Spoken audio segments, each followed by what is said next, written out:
Hello and welcome back to another video on the Wrestle Debate and to the Raw after WrestleMania out of 10. Of course, a huge show, so we've got all the fallout from Raw and we've got a new commentary team, who to be fair I actually quite liked. Adam and Verk, good on you pal, and poor old Corey Graves moving from SmackDown to Raw, feel for you pal. But anyway, Bobby Lashley was seen entering the arena early and the Almighty told him he was busy celebrating, but Riddle kept getting in the way after, Riddle annoyed him, so he went straight into a match. Bobby Lashley tossed Riddle around the ring. Riddle was hit with a neck breaker and a face buster, but still managed to kick out before trying for the floating blade, but Lashley managed to get the hurt lock in to get the pretty comfortable win. I'll give it a 7 out of 10. Good start and good to put the WWE Champion over. Rhea Ripley was in a backstage interview where she said she would usher in a new era for the women's division before the Viking Raiders are back. I didn't think they'd be back until late 2021, but bloody glad to see them. I like them. Ivor started things off with Alexander in the ring before Telson Maid and the Rangers hit a double team move. Eric nearly pinned Benjamin before Ivor was back in, hit a huge splash on Benjamin, and they hit a double clothesline on the Viking Experience to get the win. Okay match, but I'll give it a 7 out of 10 because I'm just glad that the Viking Raiders are back. Asuka said she would win back the title next up before Charlotte Flair came down to the ring and said she's called Rhea Ripley an opportunist and she's not going to be nice anymore. She's going to win her title back. Before we did go into Rhea Ripley versus Asuka, the two superstars unloaded on each other early on. Asuka went for a big German suplex and tried to hit a superplex before Rhea got back on top.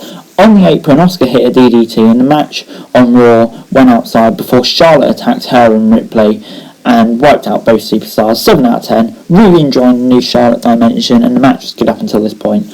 But backstage on Raw, Miz and Morrison said there's going to be a special episode of Miz TV with Maurice. Nia and Shayna were backstage on Raw and Baszler was taking the piss out of Mandy Rose falling over before Alexa Bliss was back on Raw. She talked about loss of darkness before she unlocked something new, the truly evil, and showed off a new doll called Lily. Before we got Maurice and Miz TV, Damian Priest came out. They were arguing about who was going to face Damian before Maurice said they should both do it, so they did.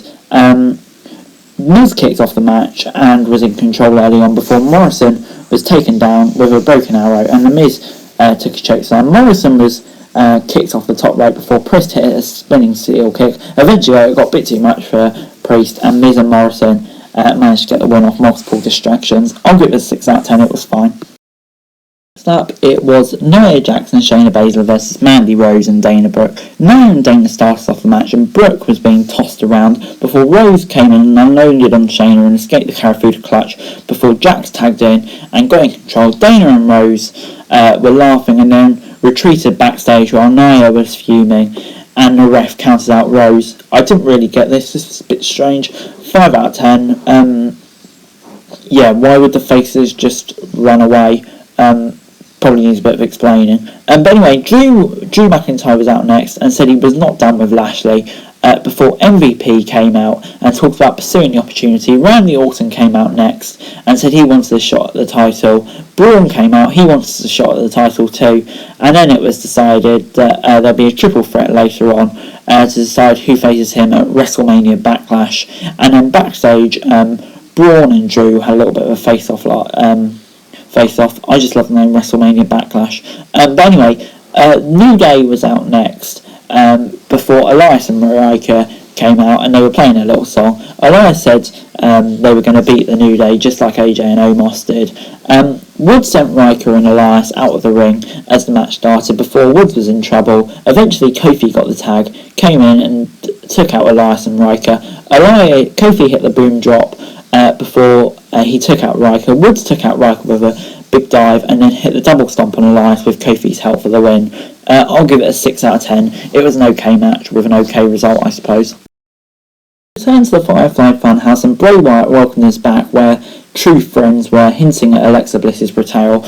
Bray then said he felt like he was reborn before bidding us goodbye, and then we moved on to the triple threat match. Drew was sent outside early on after taking out Randy as Braun was in control before eventually they worked together to take Braun out. Braun tackled Randy and hit Drew with a steel set before Braun took a big move from Orton and it all got chaos. It looked like Randy would get the win before Drew came out of nowhere with a Claymore and pinned Orton. I'll give it a 7 out of 10. right result probably, and it's great match as well. So yeah, not a lot to hate here. 7 out of 10. Overall, Raw this week gets a 6.5 out of 10 from me. It was a good show actually. Really enjoyed this Raw compared to recent Raws, and hopefully after WrestleMania it was a turning point. Of course there were some bad bits. It's a Monday Night Raw, but overall there were lots of positive bits, and it's definitely made me more confident about Raw over the upcoming months. But anyway guys, that's it for this video. Thanks very much for watching. Remember to like, share, subscribe, let me know your thoughts and comments down below, and follow me on Twitter, link in the description below for daily wrestling news, and subscribe to my channel, that would be greatly appreciated. Thanks very much for watching. Peace.